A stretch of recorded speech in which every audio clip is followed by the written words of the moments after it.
right, since we were talking about the exhibition that's up now here in Casa Europa, it's called Geometry as Language. Can you explain that title? Well, there's Ruskin said that geometry was the language that God used to create the universe. And I really think that. I'm an architect, so that's a starting point in my use of geometry. But for a long time, I have found geometry as a language to express myself because I'm very much concerned with something that you can do as a modular, as a series. You can repeat it. You can create a bigger image or a smaller. Geometry lets you to play with the space and with the forms. That's why I think it transmits something. It transmits something, so people are receiving a message through geometry. That's why I call it geometry as language. Okay.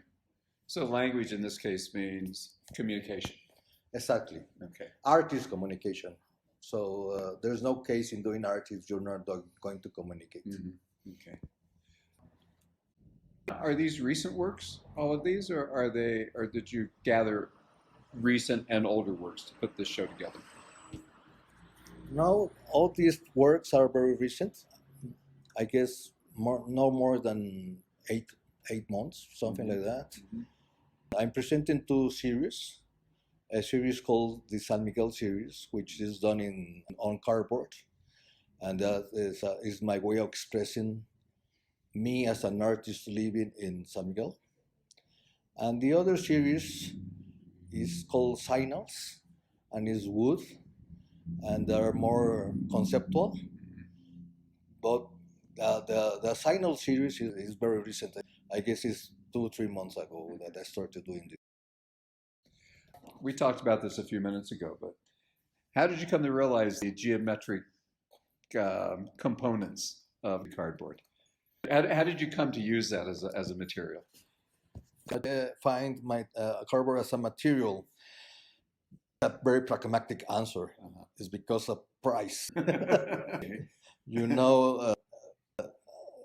Cardboard is a humble material. You find it everywhere, and even for some people, it's trash. So you can buy big pieces of cardboard for very, and it's an incredible material. It's almost a sculptural material because it's already a sculpture. Yeah. And cardboard is an engineering invention, very interesting.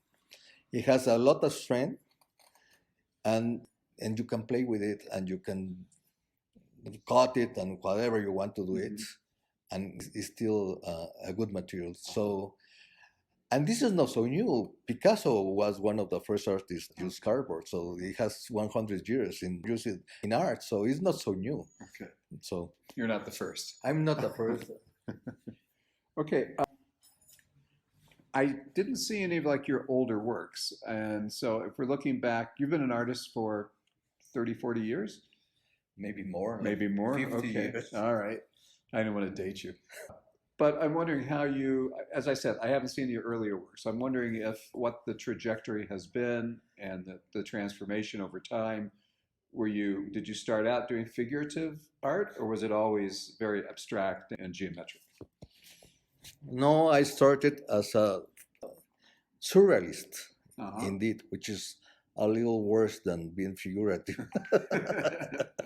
The first exhibition I did was a surrealist exhibition, and then I started working in abstraction. I found abstraction, and I decided to be an abstract artist. I'm more geometric than expressionist. All this New York school of the expressionist art. Yeah. Well, I'm not so linked to that. I'm more linked to the geometric art in Latin America, which is a very strong school in Latin America. There are great masters of geometric art in Latin America: Venezuela, Brazil, Argentina, Mexico. So I belong to that school of geometric art in Latin America. It's different from the geometric art from other places because it's less rational, it's more emotional. The Germans are very rational. No? Right.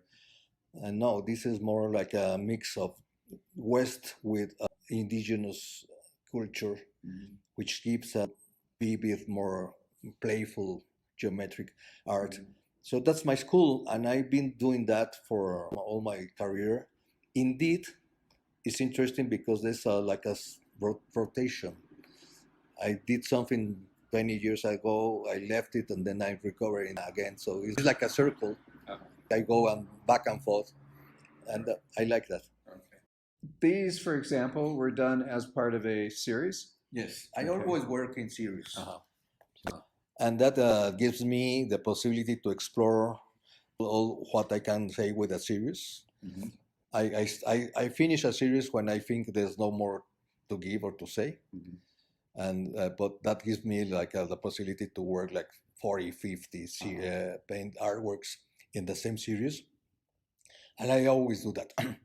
So all my work are number one, something number two, something number three. Okay. And you came here from Mexico City. And why? And what's the result of that? Are you happy that you're here and working here? I was born and raised in Mexico City. Then after the earthquake in '95, I moved to this central area of Mexico. I've been living in Querétaro, León, Guanajuato, now San Miguel. And I like this place. This area of Mexico is a very European, which I like it, but also has an indigenous, very important component. So it's a very strong mix of the European heritage with the pre-Hispanic and the indigenous heritage. And I've been living in San Miguel for about 8 years. I came here because I was appointed director of the Bellas Arts. So that's what the reason, and I love it, and I don't think to it any. Okay. So tell me, how long is the show up here at Casa Europa? This show will be open until the end of the month, until March 1. Mhm. So we have two more weeks to people to visit it. Great. Thank you. Thank you.